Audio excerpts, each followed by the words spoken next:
राम हरे राम राम राम हरे हरे, हरे कृष्ण कृष्ण कृष्ण हरे हरे। हरे राम राम राम हरे हरे, हरे कृष्ण कृष्ण कृष्ण हरे हरे। हरे राम राम राम हरे हरे, हरे कृष्ण कृष्ण कृष्ण हरे हरे। हरे राम राम राम हरे हरे, हरे कृष्ण कृष्ण कृष्ण हरे हरे। हरे राम राम राम हरे हरे, हरे कृष्ण कृष्ण कृष्ण हरे हरे। तुकाराम पंढरीनाथ भगवान की जय। माऊली ज्ञानेश्वर महाराज की जय। जगद्गुरु तुकाराम महाराज की जय। गो माता की जय। तारकेश्वर भगवान की जय। गुरुवर्य नारायण महाराज की जय। सद्गुरु जोग महाराज की जय। पुण्यवंत व्हावे घेता सज्जनाची नावे, नेघे माझी वाचा तुटी महालाभ भुकासाठी। विश्रांतीचा ठाव पायी संताची अभाव, नेघे माझी वाचा तुटी महालाभ भुकासाठी। तुका म्हणे पापे जाती संताची आजपे, नेघे माझी वाचा तुटी महालाभ भुकासाठी। आज आपल्या उदलमलमध्ये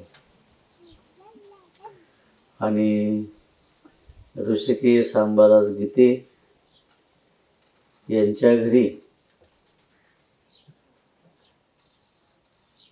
हिंदू धर्मामध्ये पवित्र मानलेली गोमाता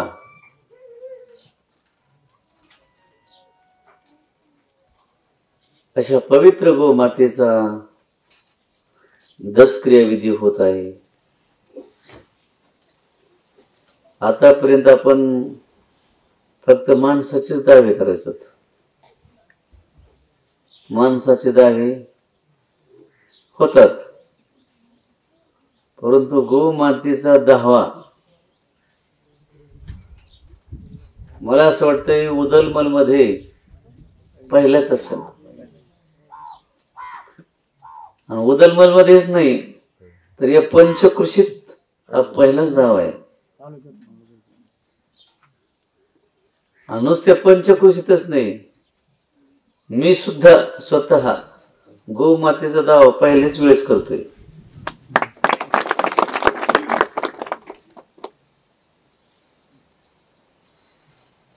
म्हणजे ऋषिकेशने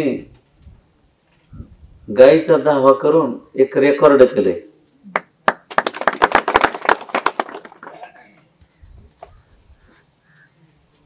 त्या दिवशी ते गडावर आले होते मला सांगायला, दाव्याचं आमंत्रण द्यायला आले होते। अहो कधी कधी गडावर येऊन निमंत्रण देणं, दशक्रियाचं कुठल्या कार्यक्रमाचं फार मोठा आदर असतो। आणि नुसतं फोनवर सांगणं हे वेगळंच असतं।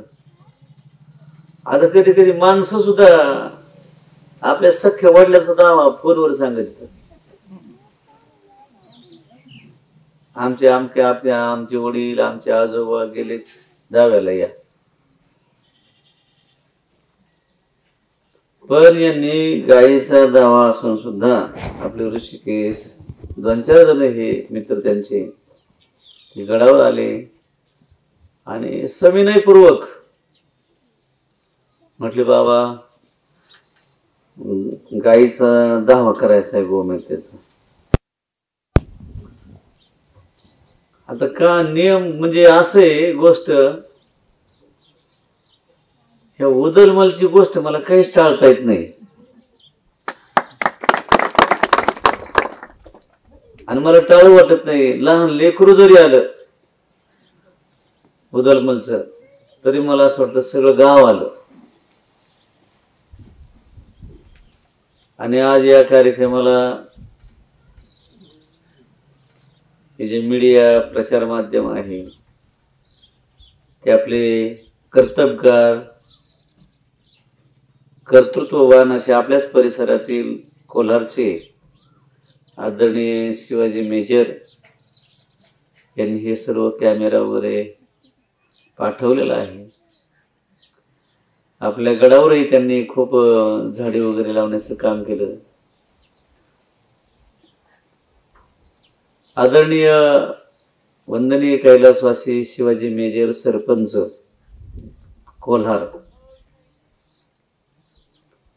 सरपंच म्हणजे या परिसरातले छोटेसे संतच होते. 8 दिवस 15 दिवस तर लय झाले त्यांना तारकेश्वर गडावर यायला. आणि गडावर यायचे म्हणजे एकटे नसत येत ते, गावातले 5-25 माणसं गोळा करून आणायचे. आणि शिवाजी मेजर देखील त्यांना सुद्धा तेच घेऊन आले होते. म्हटले चला आपल्या गडावर जायचे. त्यांना तारकेश्वर गड सोडून काही सुचतच नव्हतं. त्यांना म्हटलं का आळंदी पंढरीला जावं तिकडं. ते म्हणायचे तारकेश्वर गड हीच माझी पंढरी आहे, तारकेश्वर गड हीच माझी आळंदी आहे, अशी त्यांची भावना. आणि तसंच कार्य तशीच त्यांच्या मुलाने पाठीमागे चालवलंय. आणि आता इथं सुद्धा ऋषी दादा ऋषिकेश अंबादास गीते हे सुद्धा खूप श्रद्धाळू आहेत, भाविक आहेत आणि एकनिष्ठ आहेत. अशी इकडं तिकडं गणित असं नाही त्यांचं. एक म्हणजे एकच, तारकेश्वर गड म्हणजे तारकेश्वर गडच त्यांच्या डोक्यात आहे. एक धरला चित्ती आम्ही रखुमाईचा पती, किंवा एक गाव आम्ही विठोबाचे नाव, अनेक आपले काम नाही येथे. आता ह्या गोमातेच्या दह्याला आपल्या गावातील सर्व मंडळी या ठिकाणी उपस्थित आहेत. पंचक्रोशीतील मंडळी सुद्धा या ठिकाणी उपस्थित आहेत. आपल्या परिसरातील आमदार, आपल्या गावचे सरपंच, मारुती गुजेवा आमदार आणि देवदास सरपंच हे बघितले होते. पुढे गेले का? म्हणजे बाहेर गावावरून सुद्धा या 10 क्रियाला माणसं या ठिकाणी आलेली आहेत. आणि जेव्हा ऋषिकेश हे मला सांगायला आले गायीचा दावा आहे म्हणून, कधी कधी कुठंच नाही घडलेली घटना गोष्ट ती सांगताना माणसाला आनंद होत असतो की मी वेगळं काहीतरी करतोय जगापासून. कोणीच केलं नाही पण ते मी करतोय याचा माणसाला स्वाभिमान असतो. परंतु ज्या वेळेस माझ्याकडे सांगायला आले त्यावेळेस त्यांचा चेहरा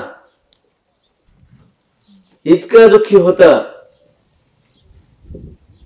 घरातले सख्खे वडील सख्खी आई गेल्यानंतर माणसाला जेवढं दुःख होतं ना त्याच्याही पेक्षा 1000 पटीने दुःख ऋषिकेशला झालेलं आहे. कारण ही कपिला जी गाय आहे त्यांच्या घरामध्ये अगदी पहिल्यापासून लहानपणापासून राहिली म्हणजे सर्व घराची ती आई होती, माता होती. आणि नुसती त्यांच्या घराचीच माता नव्हती तर आपल्या उदरमल गावची ही कपिला माता होती. गाई ही सगळीच असते.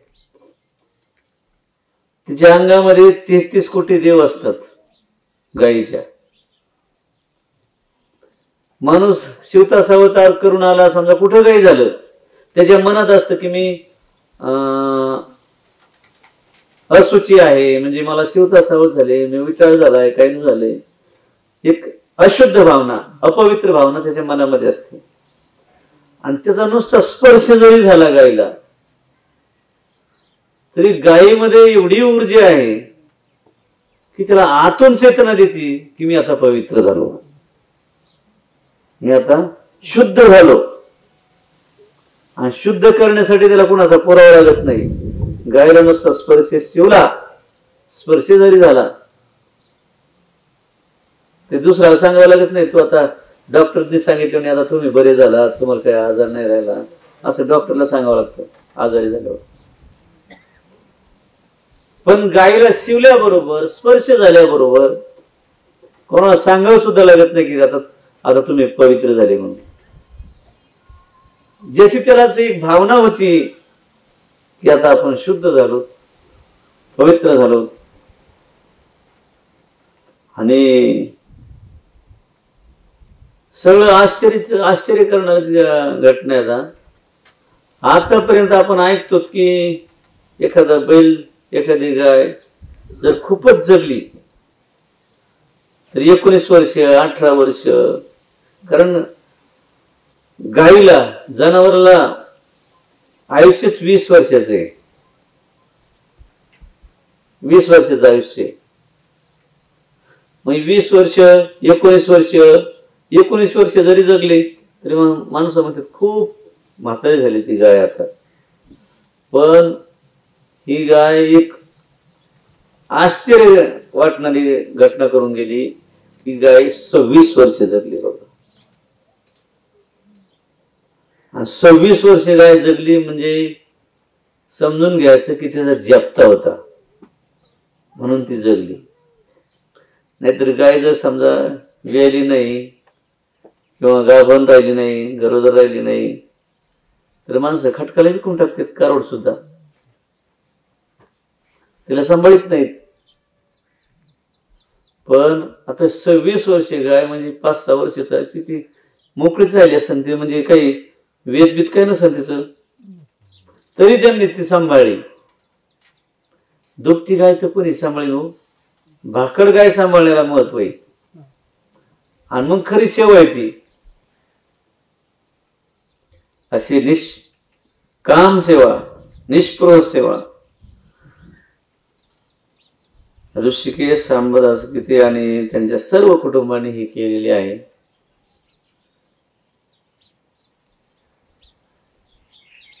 गायीच्या अंगामध्ये 33 कोटी देव असतात. मी सुरुवातीला सांगितलं. बघा तुम्ही विचार करा, गायीला जर आपण चाऱ्याची पेंडी टाकली तर 33 कोटी देव आपल्या हाताने जेवले याचं पुण्य पदरात पडत असतं. तसं आपण नैवेद्य कुठं कधी दाखवणार आहेत.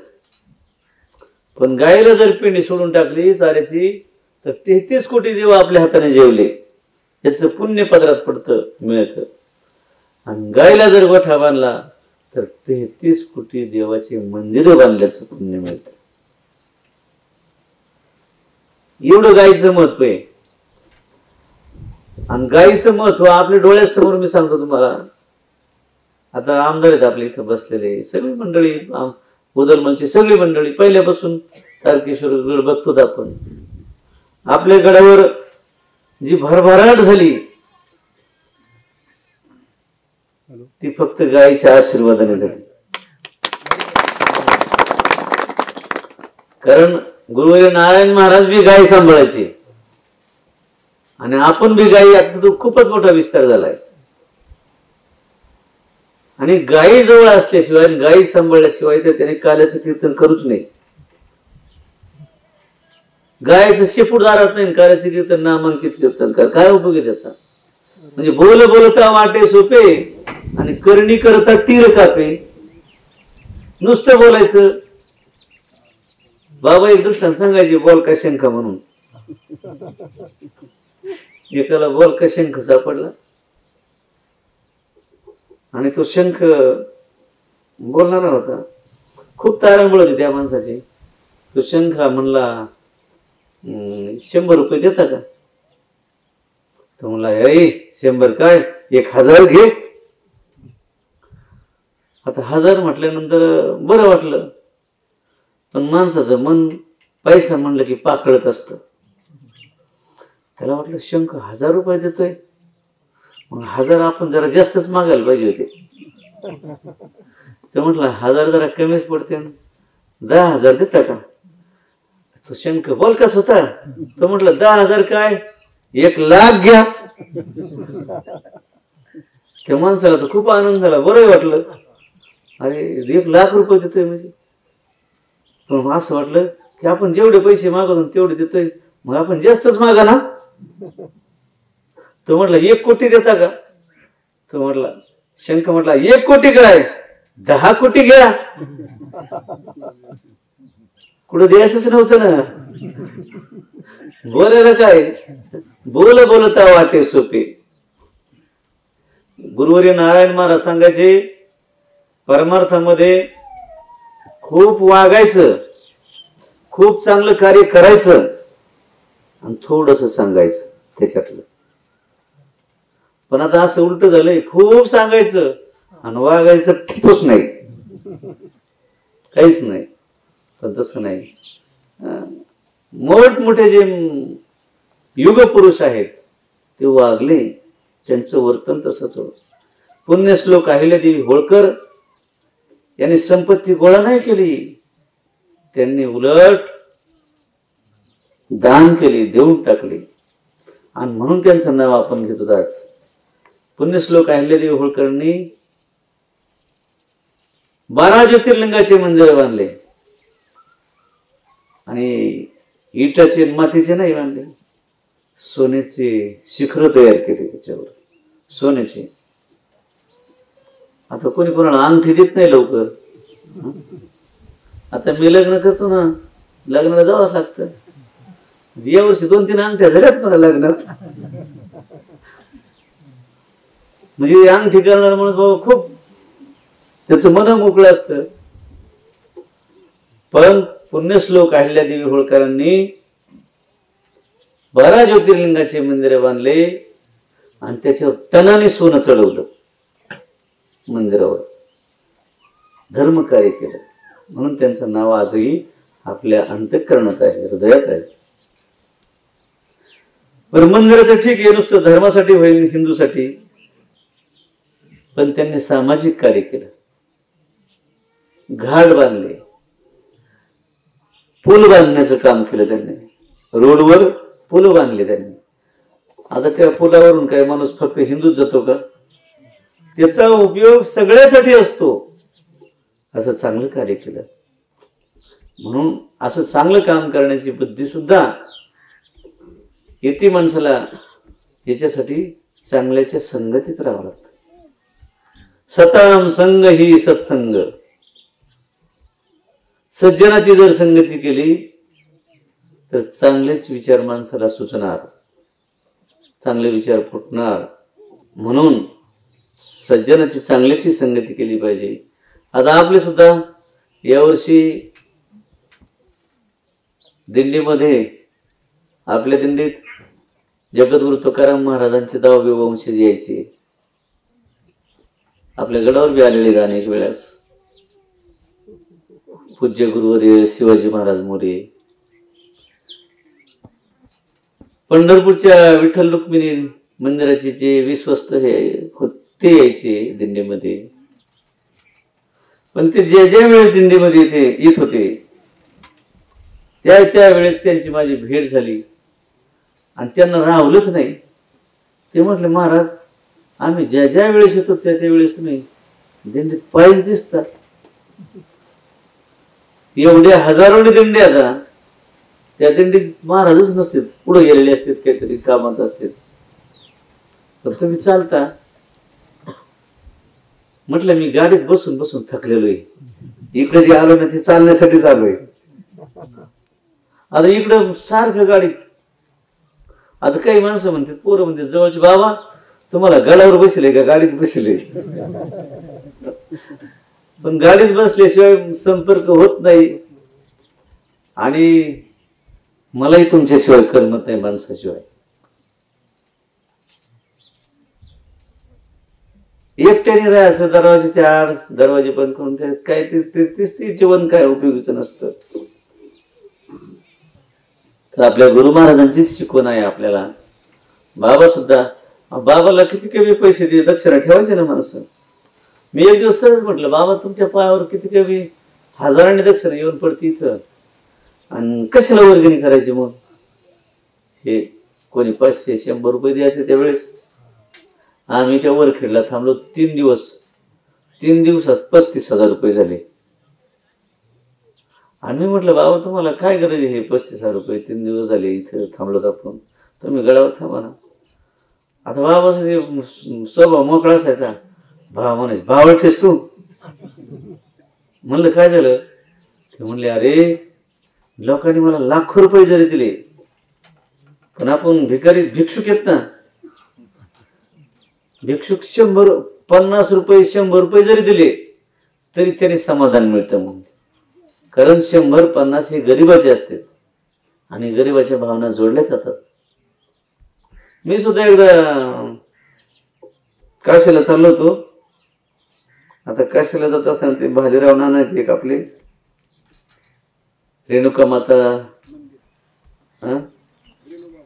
हा बँक आहे, ते चेअरमन आहेत. आता ते वर्षातून मला 2 वेळेस विमानाचं तिकीट, काय जे खर्च ते असेल ते लागून ते देत असतात. त्यांनी ते नेलं मला काशीला. आता विमानात बसतो आम्ही. आता विमानच्या त्या प्लॅटफॉर्मवर सगळे माणसं सूट बूट पॅन्ट शर्ट सगळे एकदम फिट असायचे, आणि मी एकटाच गबाळा धोत्रावाला फेटा, आणि सगळे माणसं माझ्याकडे बघायचे, कुठून नाटक आले म्हणायचे, असं त्यांना वाटायचं. सगळे बघायचे माझ्याकडं. आणि ते मी जरी समजा पुढे गेलो ना, ते अशी मान वळू वळू माझ्याकडे बघायचे माग. आम्ही विमानात बसलो, ते विमानाचे पुढचे लोक सगळे माझ्याकडे असे वळून पाठीमागे बघायचे.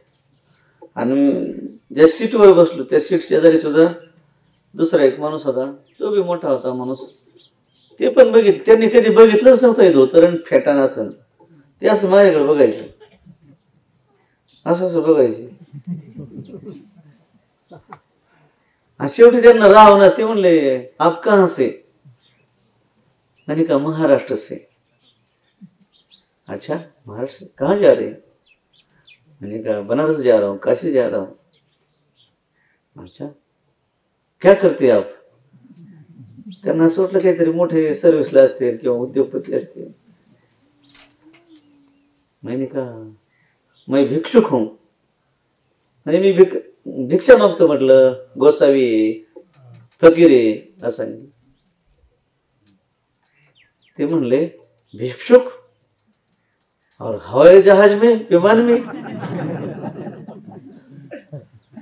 मैंने कहा मैं भिक्षुक हूं लेकिन स्टँडर्ड भिक्षुक हूं. असं रस्त्यावर बसणारा भिकारी नाही म्हटलं. म्हणजे हे कशामुळं? हे सगळं आजही मी गोशाळेत जातो, आणि सकाळी सकाळी मला गोशाळेत गेल्याशिवाय माझा दिवस असा चांगला जात नाही. ज्या दिवशी मी गोशाळेत जाणार नाही त्या दिवशी मला दिवसभर करमत नाही. गोशाळेत जाईन, शेणाला हात लावीन, गायला हात लावीन, चोंबाळीन, काहीतरी करीन जे हातात काम पडन ते, तेव्हा मला समाधान वाटतं. आणि ज्या दिवशी घाई गडबडीत गोशाळेत जाणं होणार नाही, दिवसभर मला असं सुन सुन वाटतं, काहीतरी आपल्याकडून राहिलंय असं वाटतं. आज सुद्धा एवढी घाई होती, पण गेलोच मी गोशाळेत. आणि जेव्हा 2-4 गायाचे मुखे घेईन, वासर मला चाटीत, तेव्हा मला असं वाटतं की जगामध्ये हाय आपलं. कारण एका गायीने चाटलं, नुसतं बघितलं माझ्याकडं तर 33 कोटी देवाने बघितलं. आणि गायीने बघितलं नजर भरून की तुमच्या सर्व समाजाची कृपादृष्टी माझ्यावर आहे, आणि मी जर झुकतोय ना ते सगळं तुमच्या प्रेमामुळे झुकतोय. आणि माझ्या अंगावर जे कपडे आहेत, सफेद कपडे, हे कपडे सुद्धा तुमच्या सर्वांच्या कष्टाचे कपडे आहेत, तुमच्या घामाचे कपडे आहेत. माझं काहीच नाही. आता मीच तुमचा आहे, हं? मला खूप आनंद झाला आज गोमातेचा दावा या ठिकाणी केलाय ऋषिकेश भाऊनी. तर अघटित घटना, न होणारी घटना, आणि ती गाय पण 26 वर्ष जगली बघा. म्हणजे तिचा जप्ता होता. अहो घरात सुद्धा माणूस 70 वर्षाच्या नंतर जर जागला तर घरात त्याच्या मनासारखे वातावरण समजायचं. 70 वर्षाचं जे पुढचं आयुष्य आहे ना, जर व्यवस्थित जागला तर घरी चांगलं आहे त्यांच्याविषयी. माणसं जास्त जगत नाहीत, कारण म्हातारे माणसं जे लवकर जातात ना, त्या कारणच हे की म्हाताऱ्या माणसावर पैसा खर्च करीत नाहीत. म्हणते आता ते जाणारच येतं, आणि मग कशाला पैसे वायाला घालायचे. म्हणजे त्यांच्यावर पैसा कोणी खर्च करीत नाही. मनातली गोष्ट कोणी त्यांना सांगत नाही, त्यांच्या जवळ कोणी बसत नाही, आणि मग ती एकटेपणाला असे उभून गेलेले असतात, खचतेच माणसं मनाने. म्हणून म्हाताऱ्या माणसाजवळ बसलं पाहिजे, त्यांना 2 गोष्टी बोललं पाहिजे. बाहेरून घरी आल्याबरोबर म्हाताऱ्या व्यक्तीला आपण घरात जे असतात आई वडील कोणी असो, आजी, त्यांना जर विचारलं की तुम्ही जेवलात का, तर त्या 7 दिवसात जरी उपाशी असल्या तरी पोट भरत तृप्तीचा ढेकर येतो. म्हणून म्हाताऱ्या माणसाला जरूर वेळ दिला पाहिजे, त्यांची विचारपूस केली पाहिजे, कारण आपल्या विचारपूसने त्यांचं आयुष्य वाढतं. आणि बघा घरामध्ये ज्याचे मुलं बाळ एकत्रित राहतात त्या म्हाताऱ्याचं आयुष्य वाढतं. आणि ज्याचे मुलं बाळ नेहमी भांडण तंटा करीत राहतात त्या आईवडिलाचं आयुष्य घटतं. कारण ते म्हणतात हे डोळ्याने बघण्याची काय वेळ आली, ही मला ही डोळ्याने बघण्याची. म्हणून मुलाबाळांनी आई वडिलांसमोर भांडण तंटा करू नये, तरी शांत बसायचं आणि आपल्या बाजूला जाऊन करायचं. काय करायचं ते थोडस एकमेकाला बोलायचं आणि एकत्र राहिलं पाहिजे. एकत्र राहिल्यानंतर, घर एकत्र राहिल्यानंतर ते आपल्यासाठी खूप चांगलं असतं. आता अलीकडे असं झालंय, नवरा बायको झाले की लगेच वेगळे निघालेत. पण वेगळं निघल्यानंतर हे जर तो सर्व्हिसला ड्युटीवर आणि घरी मग कोणाची नजर आहे, मग करायचे ना घर.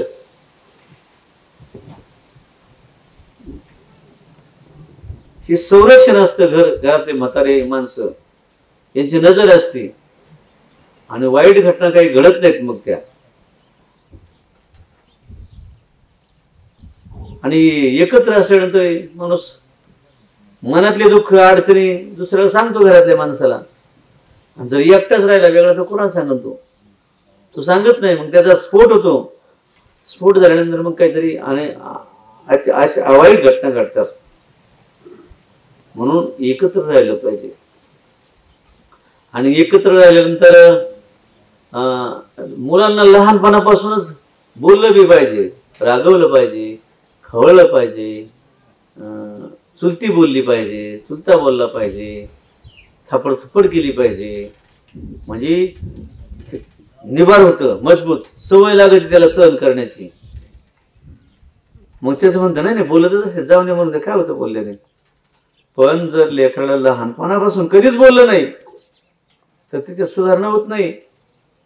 आणि जर अति झालं मग जर बोललं अचानक म्हातारा माणूस कोणी घरातले आई वडील, तर मग त्याला ते सहन करण्याची त्याच्यात क्षमता राहत नाही आणि ते नाही त्याच विचाराला जाऊन पोहोचतं. मग म्हणून एक श्लोकच आहे, लालनात बहव दोषाहा ताडनात गुन्हा. जर लालन पालन केलं जास्त तर दोष उत्पन्न होतात.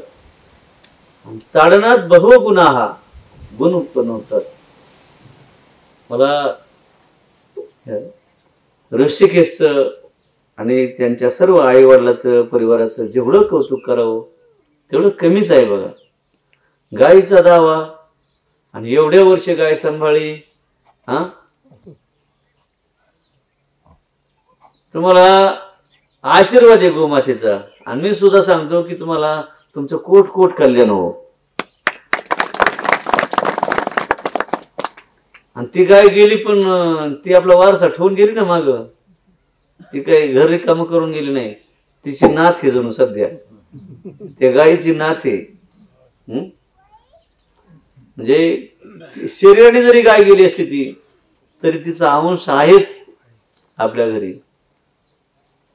व्यवहारामध्ये बी नाही का, मुलगा हा बापाचा आत्मा असतो. मुलगा हा बापाचा आत्मा असतो म्हणजे त्या मुलाच्या रूपाने तो कायमचा असतोच. आणि आज ह्या गायचं 10वा दसक्रिया होती म्हणजे ती गाय बी फार नशिबान आहे बरं का. नाही तर आता गुरं वारल्यानंतर गाय वारल्यानंतर फेकून देतात कुठं बी. पण त्या सगळ्या विधी, अंत्यविधी, अंत्यक्रिया त्या सगळ्या केल्या. बैलगाड टाकून तिला नेलं चाललं होतं. मला ते फोटो दाखवलं त्यांनी, व्हिडिओ. माणसं आपल्या गावातले, हा म्हणजे आमच्यापेक्षाही तुम्ही, माझ्यापेक्षाही तुम्ही श्रेष्ठ आहेत. आता गडावर एवढी गोशाळा आहे पण मला बी एवढं होत नाही. आणि आपल्या गाया जास्त मरत नाहीत बरं का. नाही तर काही ठिकाणी JCBच आहे गाया सावडायला नेऊन टाकायच्या नुसत्या. पण आपल्या गायाची व्यवस्था बी चांगली आहे.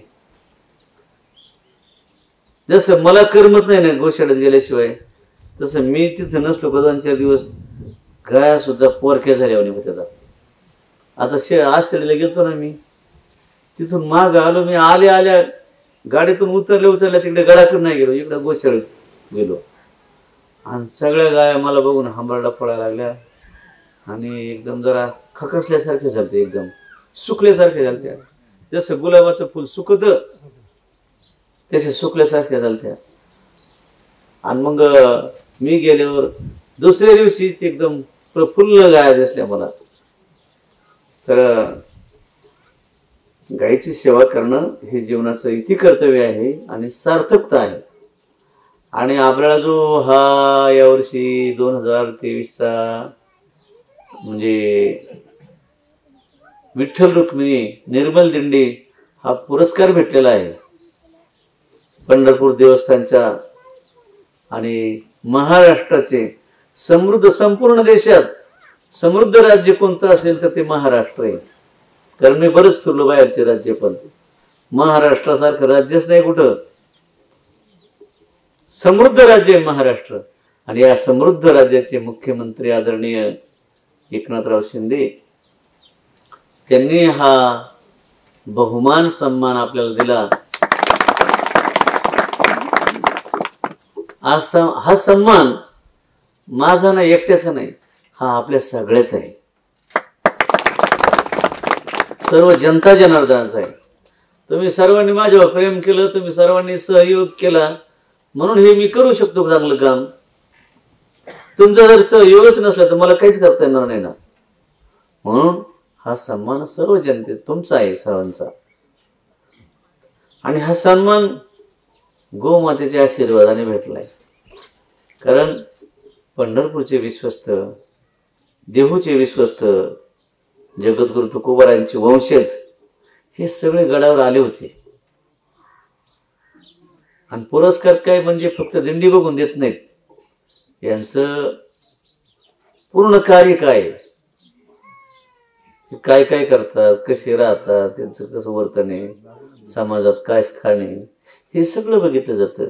अन्नदान आहे का, स्वच्छता आहे का, आणखीन आरोग्याविषयी काही काम आहे का, वृक्ष लागवड आहे का, त्याचं संवर्धन आहे का, अशा अनेक. आणि दिंडीमध्ये भजन जे आहे ते सांप्रदायिक भजन आहे का, का गाण्याच्या चाली म्हणते ते, असं व्यवस्थित ते सांप्रदायिक भजन आहे का, हे सगळं बघतात ते. आणि दिंडीमध्ये दिंडी काय उगाच व्यापार म्हणून काढली का खरी परमार्थ म्हणून काढली हे बी बघत आहेत. कारण आता बऱ्याच दिंडी असे झालेत व्यवसाय म्हणून करायला लागले, ते कचून बी घेतात. आणि मग ते सगळे आपल्या दिंडीत येऊन बघितलं. ते म्हणले बीसी किती आहे. आता मी म्हणलं मला नाही सांगता यायचं बीसी किती आहे दिंडीत आपल्यात. हे दिंडीतल्या माणसालाच विचारा म्हटलं तुम्ही. मग काही म्हणायची बीसीच नाही आम्हाला.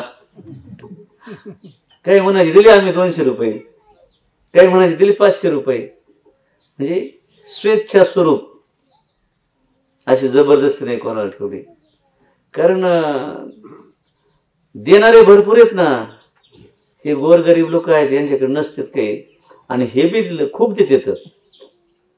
उलट कधी कधी तर गरीब माणूस त्याजवळ जरी पैसे नसले, उसने पासने पैसे करून देतो. ते घेऊन उसने घेऊन देतो, पण धर्माला द्यायचं ना, देवाला बाबाला, मग द्या.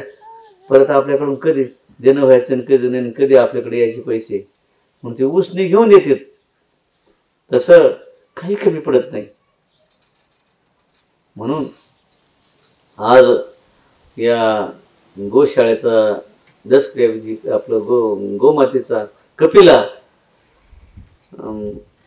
गाईचा गोमातेचा हा दसक्रिया विधी करताना मला एक वेगळंच असं वाटतंय. आणि गाय खूप म्हातारी होऊन मेली. एकदम म्हातारी झाल्यानंतर जाणं हे सजीवर असतं. जसं पीक काढायला जर आलं तर त्याची काढणी झालीच पाहिजे. जर पीक काढायला आलं आणि काढणी केलीच नाही तर त्याची नासाडी होत असते. तसं माणसाचं, कुठल्याही प्राण्याचं वय झालं म्हणजे ते जाणं सजीवार असतं, सोयीस्कर असतं.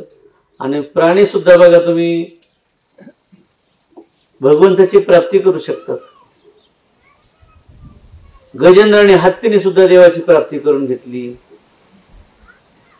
आणि गोमातेला तर देवाची प्राप्ती, तिच्यामध्ये अंगामध्ये देव पहिलेच आहेत, 33 कोटी देव. म्हणून गाय ही पवित्र असते आपल्या हिंदू धर्मामध्ये. आणि सगळ्यासाठी गाय उपयुक्त आहे. जो चारा टाकतो, पिंडी भरून देतो, पिंडीभर चारा टाकतो तिला, त्याला दूध देते. आणि तिचं दूध जो कधी पाणी पाहिजेत नाही, चारा टाकीत नाही, ती काय म्हणते का त्याला देऊ नका म्हणून, त्याला बी द्या, नाही का नाही. म्हणजे सगळ्यासाठी. वृक्ष सुद्धा स्वतः उन्हात उभं राहतं पण आपल्याला सावली देतं. किती त्याचे उपकार आहेत. फलं फुलं हे सगळं देतं. ते काय पैसे मागत का, हे माझे फळ तोडून घेता तुम्ही, मला पैसे द्या, नाही. आपण विकतो समजा, पण ते सगळा परोपकारच आहे ना झाडाचा. पण झाड लावणं हा मोठा परमार्थ आहे, 6 नंबरचा. नामदेव महाराजांचं एक अभंगच आहे मोठा. कारण झाड लावणं हा फार मोठा त्याग आहे.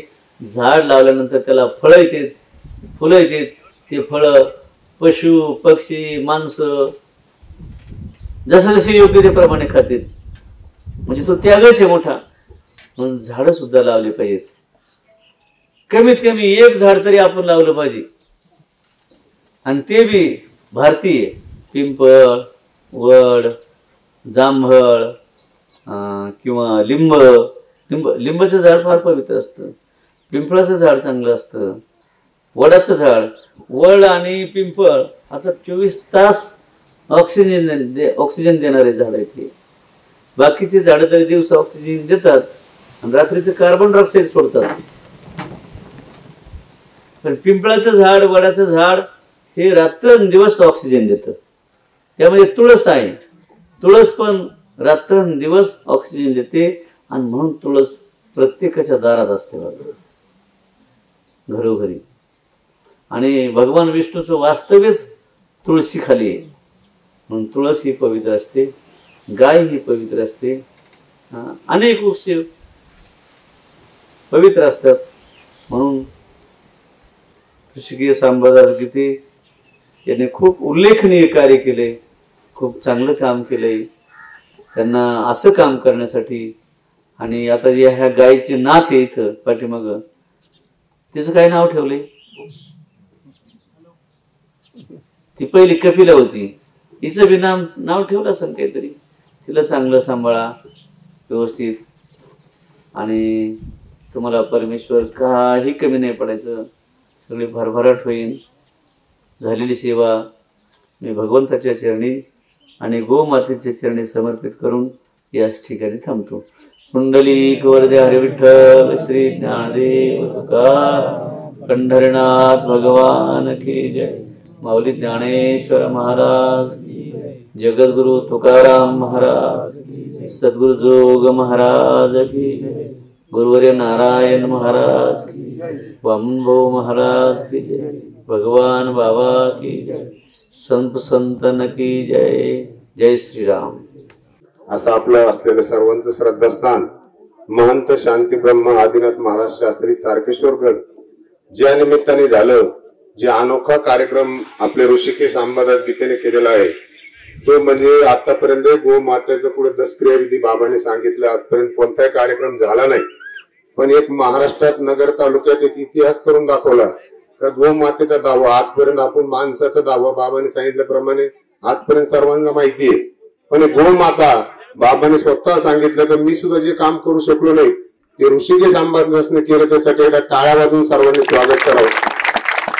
दुसरी अशी एक गोष्ट आहे की जे अनोखा आपल्याला विक्रम बाबांनी केलेला आहे, जो म्हणजे श्री विठ्ठल रुक्मिणी निर्मल दिंडी पुरस्कार जो प्रथमतः बाबांना मिळालेला आहे पंढरपूरमध्ये, त्यासाठी बाबांसाठी एकदा जोरदार टाळ्या वाजवतो. म्हणजे पुरस्कार मिळणं इतकं सोपं नसतं. जसं आपण गावगाव पुरस्कार मिळतो, बाबांनी आता सांगितलं की सर्व पाहणी केली जाते की गडाचं काम कसं चाललंय, भक्तासंघ बाबांचा संपर्क कसा आहे, स्वच्छता कशी आहे, हरिनाम कसा चाललाय, दिंडी सोहळा कसा चाललाय, डिसिप्लिन कसं आहे, हे सर्व बघूनच पुरस्कार मिळतो. आणि एवढं मोठं कार्य बाबांनी पार केलेलं, त्यासाठी परत एकदा बाबांसाठी जोरदार टाळ्या करा. कारण हे काम इतकं सोपं नाहीये. पुरस्कार पंढरपूरमध्ये मिळणं इतकं सोपं नाहीये. लाखो दिंड्या आहेत, लाखो वारकरी आहेत, लाखो बाबा आहेत, लाखो गड आहेत, पण आपलं तारकेश्वर गडाचं नाव हे महाराष्ट्रात नव्हे तर देशात बाबांनी केलेलं, त्यासाठी जोरदार टाळ्या करा. आणि मी खरोखर बाबांचं आपल्यावर इतकी श्रद्धा आहे का आपलं प्रेम आहे. बाबांनी आता दाखवलं का माझं उदरमल गावासाठी लहान लेकरू जरी आलं तरी मला कधी नाकारता येत नाही. खरोखरी घटना आहे का बाबांचं इतकं लक्ष असतं का गावातील माणसं गेले का, जेवले का, फराळाचं केलं का, बसा, म्हणजे बाबांना वाटतं माझ्याजवळ बसा. पण गोमाताविषयी तर बाबांनी इतकं चांगलं सांगितलं की जी गोमाताची सेवा आहे ती 33 कोटी देवाची सेवा आहे. आणि हे खरोखर सर्वांनी गाया पाळल्या पाहिजे. गाय कसाबाला विकली नाही पाहिजे, तिची अशीच दसक्रियाविधी ठेवला पाहिजे. काही हरकत नाही, थोडा काही एवढा खर्च नाही त्याला, पण एक सेवा 33 कोटी देवाची सेवा घडते. पण आपण गाय मेली का वडीत म्हणा कस तरी नेऊन टाकतो आणि त्याला कुत्रे मांजरे खातेत. असं होऊ नये हेच बाबांनी सर्वांना सांगितलेलं की इथून पुढे असे आपल्या गावात घटना घडू नये, गावात नाही तर तालुक्यात बी घडू नये. गोमातेची सेवा हीच मी करतो. आणि गोमातेला मी काय श्रद्धांजली देणार आहे, बाबांनी सर्व काही सांगितलेलं आहे. मी सर्वांच्या वतीने गोमातेस नमन, कोटी कोटी नमन करतो. थांबतो. ओम नमः शिवाय. हे पहा, ऋषिकेशनी जो आज गायीचा दावा केलेला आहे, त्यांनी दावा केला, त्याचं कौतुक करावं तेवढं थोडं आहे. आणि या दाव्यासाठी बाबांनी उपस्थित राहणं हे एवढं मोठं कौतुक आहे ना.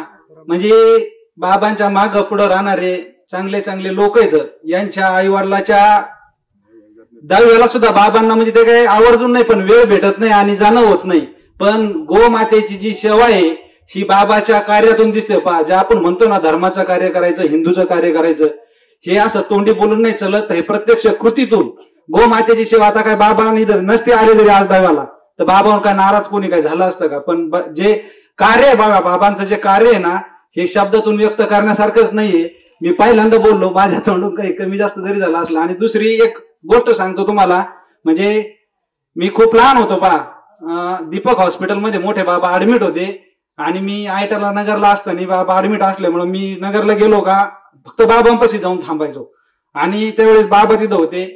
म्हणजे समोर बाबांच्या खोटं बोलायचा हा कोणताही विषय नाही, फक्त मोठ्या बाबांनी तुमच्या गावचा काला होता त्यावेळेस आणि बाबा स्वतः आजारी होते. आणि दुसऱ्या दिवशी काला असल्यामुळं बाबांच्या लक्षात, मोठ्या बाबांच्या लक्षात आलं का ते म्हणले, आजीनाथ तुला आता उद्या आहे ना उदरमलला जावं लागेल. बाबा म्हणले, अहो ते करते कसं, पण आता इथं तुम्ही दवाखान्यात इथं आता तिचं काला कोणी पण करते.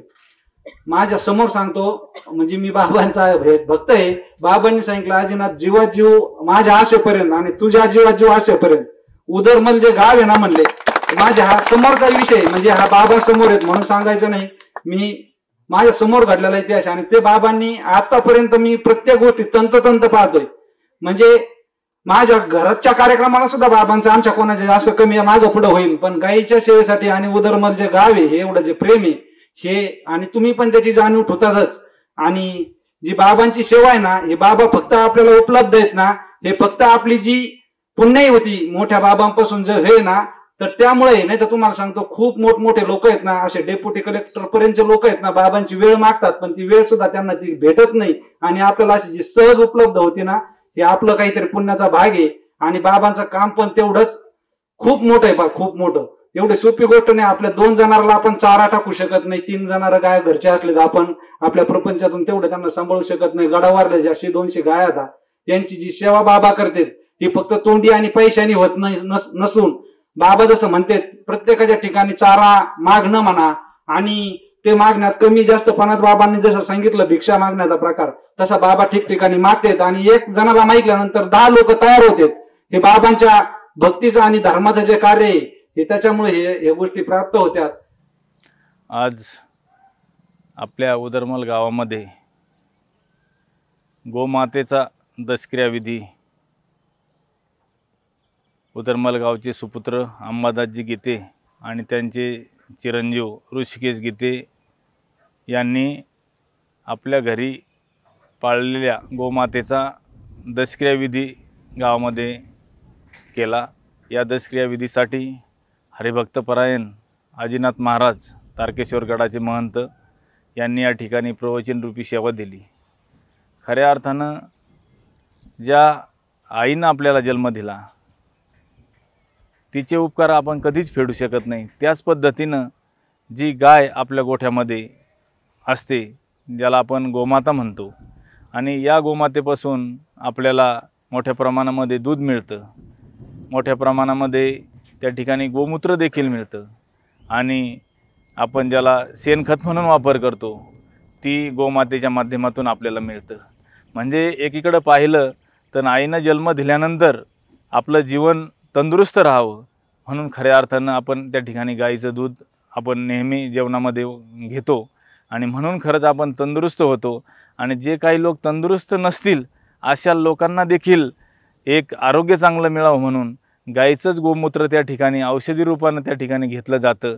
किंवा आपल्या जमिनीमध्ये देखील जमिनीची सुपीकता वाढवण्यासाठी पिकावर गोमूत्राची फवारणी होते, आणि त्यानंतर जे खत आपण आपल्या जमिनीमध्ये टाकतो त्याच्यापासून चांगलं उत्पन्न आपल्याला मिळतं.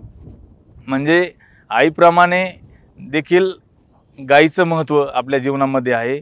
आणि आज या गीते परिवारानं एक आदर्श, मी ज्याला म्हणाल की आदर्श महाराष्ट्रामध्ये त्यांनी आदर्श घडवून दिला आहे की आपण गाईवर देखील, ज्या गाईमुळं आपला परिवार एक मोठ्या उंचीवर जातो, आपल्या परिवाराचं आरोग्य चांगलं राहतं आहे, आपल्याला चांगलं खाण्यापिण्यासाठी मिळतं आहे, आणि त्या गाईचा त्यांनी खूप त्या गाईवर त्यांचं प्रेम त्या ठिकाणी होतं, आणि ते प्रेम व्यक्त करत असताना त्या गाईचा त्यांनी दशक्रिया विधी आज या ठिकाणी गावामध्ये संपन्न केला आहे. आणि सर्व परिवार तर त्या गाईबद्दल हळहळ व्यक्त करतच आहे, परंतु परिसरातून आलेले सर्व या गावचे सरपंच अशोकराव आव्हाड असतील, आणि सर्वांनीच या ठिकाणी एका बाजूला या परिवाराचं कौतुक करावं वाटतं, आणि एका बाजूनं त्या गायीनं या परिवाराला सोडून गेलं त्याचं दुःख आपल्याला या ठिकाणी वाटतं आहे. परंतु खरंच या परिवाराचं मी या ठिकाणी अभिनंदन करतो, कौतुक करतो की आपण हा एक अनोखा उपक्रम या ठिकाणी आपण घडवून दिला आहे. कारण ज्याच्या जीवावर आपल्या अनेक पिढ्या जगतात अशा गोमातेचा देखील आपण या ठिकाणी दशक्रिया विधी आपण संपन्न केलात. मी आजच्या या गोमातेच्या चरणी मी नतमस्तक होतो, आणि उपस्थित असलेले हरिभक्तपरायण आदिनाथ महाराज तारकेश्वरगडाचे महंत, त्याचप्रमाणे आमचे मित्र या गावचे माजी सरपंच अशोकरावजी आव्हाड, गावचे सरपंच आणि सर्व सदस्य, आणि खऱ्या अर्थानं ज्यांनी हा उपक्रम या ठिकाणी संपन्न केला आहे ते अंबादासजी गीते, त्यांचे चिरंजीव ऋषिकेश गीते आणि त्यांच्या संपूर्ण परिवाराचे देखील मी या ठिकाणी आभार व्यक्त करतो. आणि मी आमच्या कोल्हार ग्रामपंचायतच्या वतीनं आणि जय हिंद फाउंडेशन अहमदनगरच्या वतीनं या गोमातेला भावपूर्ण आदरांजली व्यक्त करतो. आणि प्रत्येकानं आपल्या जीवनामध्ये गोमातेची सेवा करावी असं मी या ठिकाणी सर्वांना आव्हान करेल की घरामध्ये आई आणि गोठ्यामध्ये गाई ज्यांच्या असतील तर खरंच ते परिवार समृद्ध असतील, यात कुठल्याही प्रकारची शंका नाही. आणि प्रत्येकानं आपल्या गोमातेसाठी काहीतरी करावं असं मी या ठिकाणी आग्रह व्यक्त करील. गोशाळा असतील, ज्यांच्या घरी गाया नसतील त्यांनी गोशाळेला मदत केली पाहिजे. आणि ह्या जर गाया जर आपल्या गोमाता जर आपली टिकली तर येणारा काळ देखील आपला निरोगी असेल, यात शंका नाही. मी पुन्हा एकदा या परिवाराचं आणि या उदरमलकरांचं सर्वांचं आभार व्यक्त करतो आणि या गोमातेच्या चरणी आदरांजली व्यक्त करतो. थांबतो. जय हिंद, जय गोमाता. जे काळांची व्यंकटे सांडो तया सत्कर्मी रती वाढो. भोवता परस्परे पडो मैत्र जीवांचे दुरितांचे तिमिर जाऊ. विश्व स्वधर्म सूर्य पहावो जो जे वांचिल तो ते लावो. प्राणी जात वर्षत सकळ मंगळे ईश्वर निष्ठांची मांदी आळी. अनवरत भूमंडळी भेटत्या होता चला कल्पतरूचे आरव. चेतना चिंतामणीचे गाव बोलती जार्ण पियुषांचे. चंद्रमेचे आलांचन मार्तंड जे तापहीन ते सर्वाई सदा सज्जन. सोयरे होतो किंबहुना सर्व सुखी पूर्ण होणे तिही लोकी. भजजादी पुरुषी अखंडित आणि ग्रंथोपजीवी विशेष लोकीये. दृष्टादृष्ट विजय होवावे जी एत म्हणे श्री विश्वेश्वरावो. हा होईल दान पसावो. येणेवरे ज्ञान देवो सुखिया झाला. येणेवरे ज्ञान देवो सुखिया झाला. येणेवरे ज्ञान देवो सुखिया झाला. हरि ओम. शांती शांती शांती. पुंड वर्धया हरी विठ्ठल. श्री ज्ञानदेव तुकाराम पंढरीनाथ भगवान जगली ज्ञानेश्वर महाराज. जगद्गुरु तुकाराम महाराज की. श्री संत भगवान बाबा की जय. श्री संत वामन भाऊ महाराज की जय. सद्गुरु नारायण बाबा की जय. ईश्वर भगवान की जय. संतन की जय. हर हर महादेव.